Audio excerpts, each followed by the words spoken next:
बिस्मिल्लाहिर्रहमानिर्रहीम। अस्सलाम वालेकुम। इमरान खान साहब का धरना जैसे ही ख़त्म होता है तो लोग हैरान भी होते हैं और परेशान भी होते हैं, क्योंकि इतना सब कुछ करने के बाद आखिर अचानक उन्होंने धरना ख़त्म किया। इसके पीछे क्या वजह हो सकती है?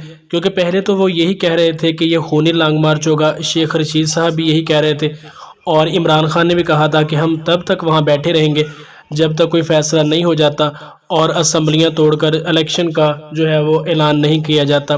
लेकिन उसके बाद सारी दुनिया ने देखा कि इमरान खान साहब ने एक छोटा सा जलसा किया और उसके बाद ये ऐलान किया कि खून रेज़ी यहाँ पर हो सकती है, इदारों के साथ हमें लड़वाने की कोशिश है, इसलिए मुसालत की बुनियाद पर मैं ये जो लॉन्ग मार्च है वो ख़त्म करने जा रहा हूँ। लेकिन लोगों ने अपने अपने नज़रियात कायम किए, अंदाजे लगाए कि शायद कोई डील हो चुकी है इस्टेब्लिशमेंट के साथ और इमरान खान साहब को कोई टारगेट दिया गया है कि हम असम्बलियाँ तोड़ देंगे, आप वापस आ जाएं।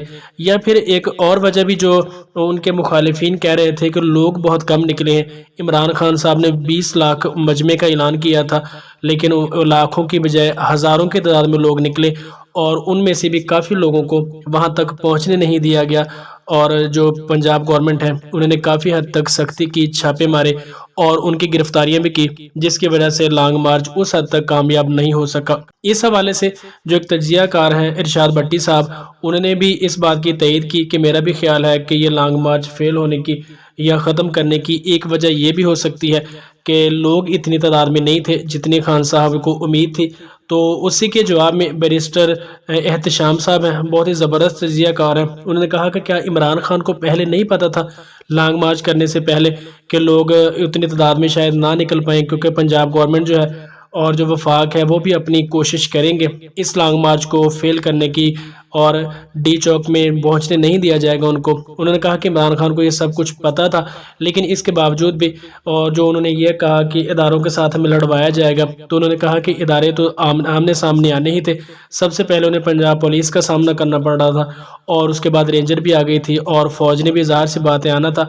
ये वो तमाम बातें हैं जो इमरान खान साहब को पहले से पता थी, लेकिन उन्होंने फिर भी लॉन्ग मार्च का ऐलान किया और इस्लामाबाद जाने की कोशिश की।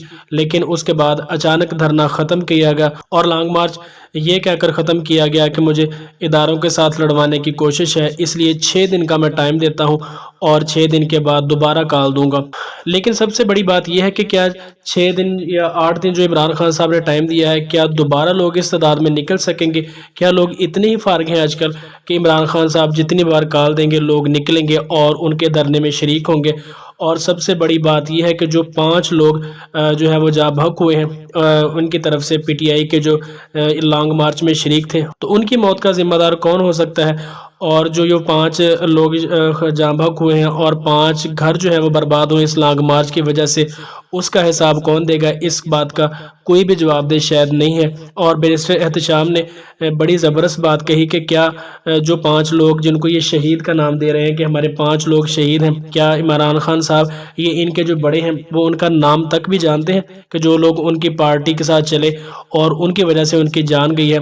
तो मेरा नहीं ख्याल, उन्होंने कहा कि ये लोग उनका नाम तक भी जानते होंगे कि जो लोग अपनी जान से हाथ धो बैठे हैं। और वाकई हमारा अलमिया भी यही है कि हम सियासत की बुनियाद पर अपने अजीज़ और रिश्तेदारों से लड़ भी जाते हैं और सिर्फ अपनी पार्टी को सपोर्ट करने के लिए इस हद तक भी जा सकते हैं जिस तरह के ये 5 लोग अपनी जान से हाथ धो बैठे हैं। लेकिन ऊपर ये सब कुछ एक ही है, ये लोग आपस में उसी तरह उठते बैठते हैं, हंसी मजाक करते हैं, इनका वक्त एक साथ ही गुजरता है। लेकिन हमारे जो ये बेचारे लोग हैं ये अपनी पार्टी को सपोर्ट करने के लिए अपने रिश्तेदारों से भी लड़ जाते हैं और अपने दोस्तों के साथ ताल्लुक़ रिश्ते भी ख़त्म कर जाते हैं। और अगर हम हकीकत में देखें तो इसमें नुकसान हमारे जैसे आम आदमी का ही होता है, इन जैसे बड़े हुक्मरानों का कभी कुछ भी नहीं जाता।